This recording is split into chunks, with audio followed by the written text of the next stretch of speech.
বাবু, তা না হলে বাবু, এই মানে আপনিও আমার সাথে বাড়ি চলেন না, আমার নাতনিটাকে আশীর্বাদও করবেন।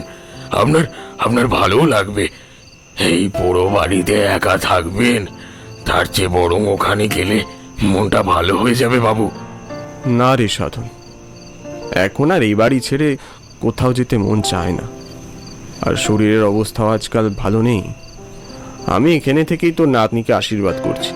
তুই যা। আর দাঁড়া দাঁড়া, এই নে, নাত জামাইকে আশীর্বাদ করিস এটা দিয়ে। এ কি, এসবের আবার কি দরকার ছিল বাবু? আহ, কথা বাড়াস না। আচ্ছা আচ্ছা, ঠিক আছে। আর বাবু, একটা কথা, বিকেলের ঝড়ে কারেন্ট চলে গেছে, আজ আর আসবে বলে মনে হয় না।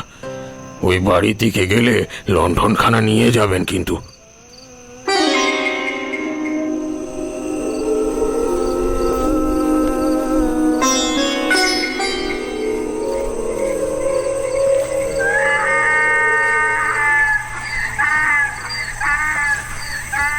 হেমপুষ্পের ঝরে যাওয়া পাতার উপর মচমচ শব্দ করে কেউ যেন এদিকে আসছে বলে মনে হলো।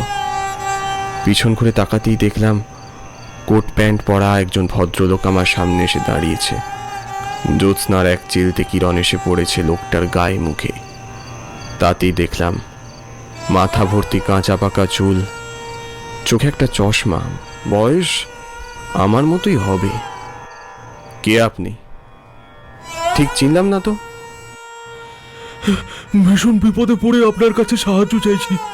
আমাদের আমাদের মায়াপুর যাওয়ার কথা ছিল, কিন্তু পথে গাড়িটা সমস্যা করায় সেটা ঠিক করতে গিয়ে এত রাত হয়ে গেল, পৌঁছতেও পারলাম না। আর এখন তো ফিরে যাওয়ার কোনো উপায়ও নেই। আজ রাতটা যদি আমাকে আর আমার স্ত্রীকে একটু আশ্রয় দেন তাহলে খুব উপকার হয়।